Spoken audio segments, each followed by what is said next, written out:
नमस्कार, आप देख रहे हैं सिटी सेंटर शो। मुंबई से मैं हूं पूजा भारद्वाज और शो की शुरुआत कर रहे हैं दुर्गा पूजा के रंग से। दिल्ली का मिनी बंगाल कहे जाने वाले चित्तरंजन पार्क में दुर्गा पूजा की धूम है। तरह तरह से पंडाल यहां सजे नजर आ रहे हैं। दिखाते हैं आपको हमारी सहयोगी प्रेरणा शर्मा की ये खास रिपोर्ट।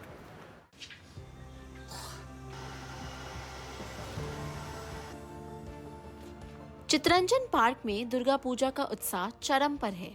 इस साल के पंडालों की थीम बहुत खास है। कहीं काशी विश्वनाथ मंदिर की भव्यता दिख रही है, तो कहीं महिला सशक्तिकरण और ग्रामीण बंगाल की सरलता। सबसे खास बात यह है कि सभी पंडाल और मूर्तियां इको फ्रेंडली हैं।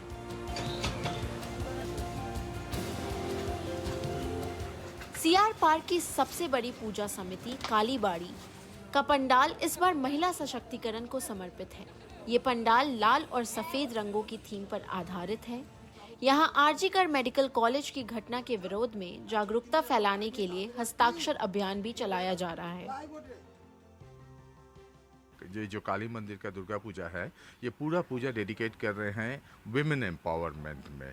तो हम अवेयरनेस जगाने के लिए पूजा पंडाल में डिफरेंट जगह पे हम पोस्टर्स बैनर्स दिए हैं और हमारा पूजा कमेटी में महिलाओं का स्थान ज़्यादा दिए हैं। हमारा जो सांस्कृतिक अनुष्ठान होता है, जो शाम को हमारा सांस्कृतिक प्रोग्राम होता है, उसमें महिलाओं का पार्टिसिपेशन बहुत ज़्यादा है और बाकी सब कामों में महिलाओं का इन्वॉल्वमेंट ज़्यादा है, ताकि ये अवेयरनेस इंटरनेशनल लेवल में, खाली नेशनल या दिल्ली लेवल में नहीं, इंटरनेशनल लेवल में जागी कि महिलाओं के लिए हमें कुछ करना है।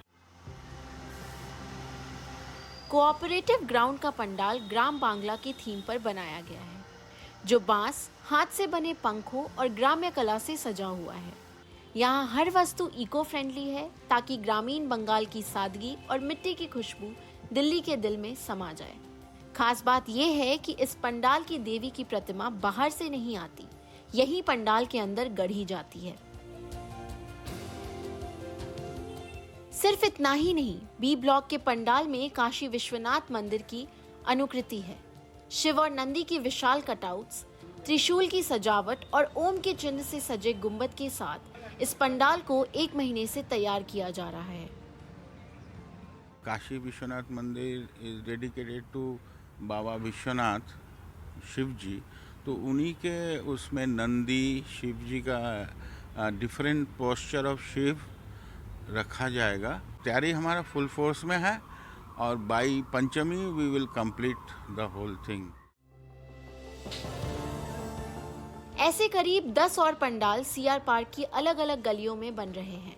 हर पंडाल में विराजमान होने वाली देवी की प्रतिमाओं के पीछे महीनों की मेहनत होती है। कोलकाता से आए कारीगर मनोज पिछले 50 सालों से देवी की मूर्तियां बना रहे हैं। इस बार भी वे 4 महीने से मिट्टी में जान डालने में जुटे हैं। इस साल 2024 का दुर्गा पूजा का काम चालू हुआ है 4 महीने पहले से, तो अभी तक काम चल रहा है। इस बार मूर्ति में खास नहीं है, ट्रेडिशनल मूर्ति ज़्यादा बन रहा है, ज़्यादा थीम वगैरह नहीं बन रहा है। मूर्ति में ट्रेडिशनल मूर्ति ज़्यादा पसंद कर रहा है आदमी लोग। शारदीय नवरात्रि शुरू हो चुकी है। ऐसे में राजधानी दिल्ली का सीआर पार्क, जिसे देश का छोटा कोलकाता भी कहते हैं, सज संवर कर तैयार हो रहा है। बता दें कि पंचमी के दिन से जो श्रद्धालु हैं वो इन भव्य पंडालों और मूर्तियों का दर्शन कर सकेंगे। नई दिल्ली से प्रेरणा शर्मा, एनडीटीवी इंडिया के लिए। राजधानी दिल्ली में सदर बाजार के डीडीए पार्क में झांसी की रानी लक्ष्मीबाई की मूर्ति गुरुवार रात को लगा दी गई। ये जो पार्क है वो शाही ईदगाह मस्जिद के बगल में है, इस वजह से यहाँ मूर्ति लगाने का जो कार्य है वो विवादों में रहा। दिल्ली हाई कोर्ट ने आज 3 सदस्यीय टीम को इस मूर्ति का मुआयना करने का आदेश दिया। दिखाते हैं आपको इस रिपोर्ट में ये पूरा विवाद क्या है। तमाम शोरगुल, विवाद और कोर्ट की सुनवाई के बाद गुरुवार की रात रानी लक्ष्मीबाई की मूर्ति डीडीए पार्क में लगा दी गई। ये जो डीडीए का पार्क है वो शाही ईदगाह मस्जिद सदर बाज़ार के ठीक बगल में है और यही वजह है कि ये मामला जो है पूरी तरह से विवादों में घिरा रहा है। पिछले गुरुवार को नमाज़ पढ़ने के बाद स्थानीय नमाजियों ने प्रदर्शन किया था। उसके बाद से ही पिछले 1 हफ्ते से ही ये जो पूरी सड़क आप जो देख रहे हैं मेरे पीछे, उस पर यातायात का जो है वो प्रतिबंध लगा हुआ है। पुलिस की जो है काफ़ी भारी संख्या में दलबल तैनात हैं और जो हेवी बैरिकेडिंग जो है वो पूरी सड़क पर की गई है।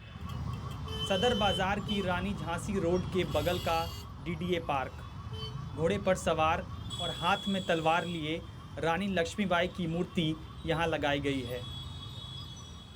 डीडीए का ये पार्क शाही ईदगाह मस्जिद के ठीक बगल में है, इसलिए आसपास के लोगों को इस पार्क में मूर्ति लगाए जाने पर एतराज़ रहा है। इस पार्क का इस्तेमाल ये है, हम अपनी प्रेयर्स वगैरह में हमारा इस्तेमाल होता है, ठीक है। और हम जो है किसी आइडल के सामने हम जो है नतमस्तक नहीं हो सकते, हम सजदा नहीं कर सकते। डीडीए को मूर्ति लगाने के लिए दिल्ली हाई कोर्ट से हरी झंडी मिल गई थी, लेकिन इलाके में बढ़ते तनाव और नाजुक हालात को देखते हुए पिछले शुक्रवार को मूर्ति लगाने का काम अचानक रोक दिया गया था, लेकिन शनिवार से काम फिर शुरू कर दिया गया था। इस मामले पर दिल्ली हाई कोर्ट में दायर की गई पुनर्विचार याचिका की सुनवाई के दौरान कोर्ट ने एक 3 सदस्यों वाली टीम को पार्क का मुआयना करने को कहा है। कोर्ट को बताया जाएगा कि पार्क के किस हिस्से में मूर्ति लगाई गई है और मूर्ति की दूरी मस्जिद से कितनी है। शाही ईदगाह के पास रानी झांसी की मूर्ति लगाने के मामले पर हाई कोर्ट पर आज सुनवाई हुई। इस दौरान जो शाही ईदगाह कमेटी के वकील हैं, उन्होंने कहा कि मूर्ति की स्थापना अब हो चुकी है। वहीं दूसरी तरफ डीडीए के वकील ने कहा कि मूर्ति की स्थापना के वक्त इस बात का ध्यान रखा गया था कि मूर्ति के 3 तरफ एक बैरिकेड यानी कि दीवार लगाई गई है, यानी कि जिसकी वजह से किसी के भी सेंटिमेंट्स को ठेस ना पहुंचे। साथ ही साथ इस बात का भी ध्यान रखा गया है कि शाही ईदगाह की जो दीवार है उससे 200 मीटर की दूरी पर मूर्ति की स्थापना की गई है। वहीं आगे कोर्ट में जज ने कहा कि जो इस मामले से जुड़े हुए एजेंसियां हैं उनकी 3 सदस्य की एक टीम जाए और ये देखे कि आखिरकार मूर्ति की स्थापना कहां पर की गई है। इस मामले में कोर्ट में अब अगली सुनवाई 7 अक्टूबर को होगी। मूर्ति लगाने का ये पूरा विवाद मस्जिद से 300 मीटर की दूरी पर झंडे वाला मंदिर के गोल चक्कर से शुरू होता है। ट्रैफिक की समस्या की वजह से इस गोल चक्कर को खत्म करने की तैयारी है और इसीलिए यहाँ पर पहले से लगी रानी लक्ष्मीबाई की मूर्ति को यहाँ से स्थानांतरित करना था। दिल्ली से अतुल रंजन और शुभांग सिंह, एनडीटीवी इंडिया।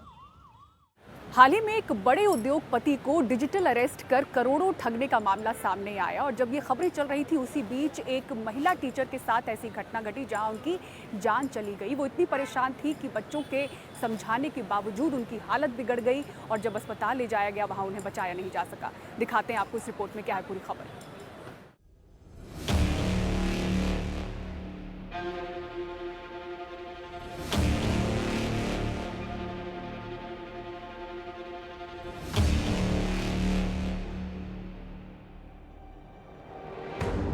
ये तस्वीरें बता रही हैं कि क्या हुआ।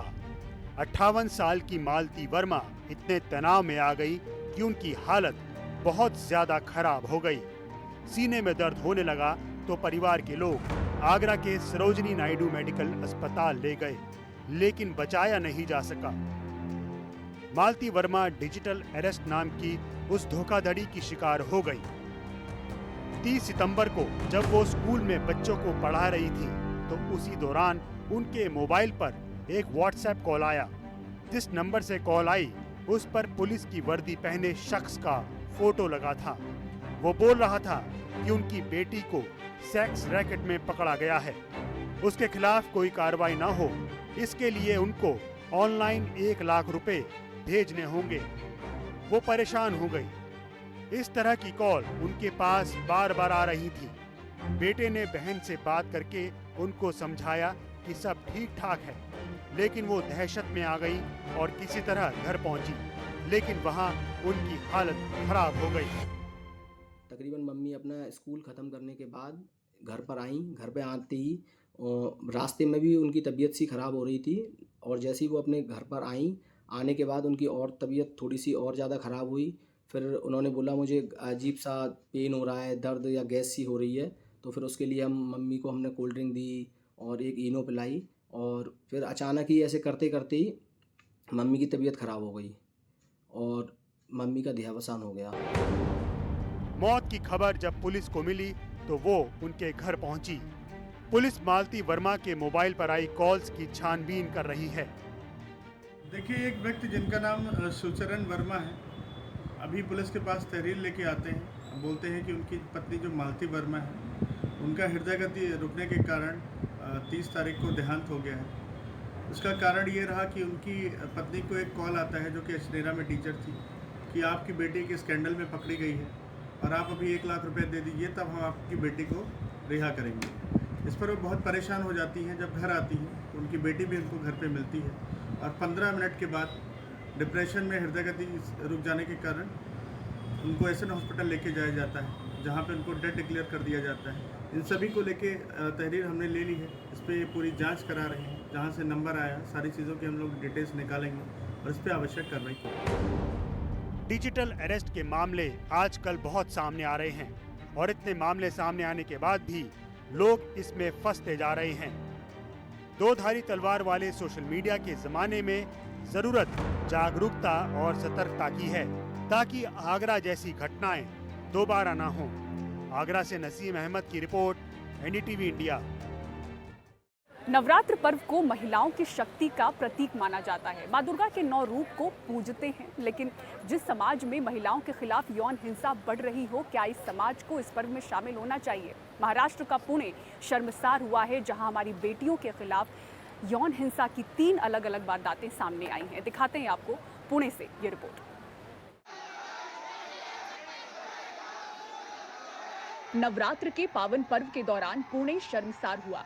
कुछ ही घंटों में लड़कियों के साथ यौन उत्पीड़न और बलात्कार के 3 अलग अलग मामलों ने इंसानियत को झकझोर कर रख दिया। 21 साल की एक लड़की दोस्त के साथ पुणे के बोबदेव घाट इलाके में घूमने निकली थी। इसी दौरान देर रात सुनसान जगह पर उसे 3 लड़कों ने पकड़ा और छेड़खानी करने लगे।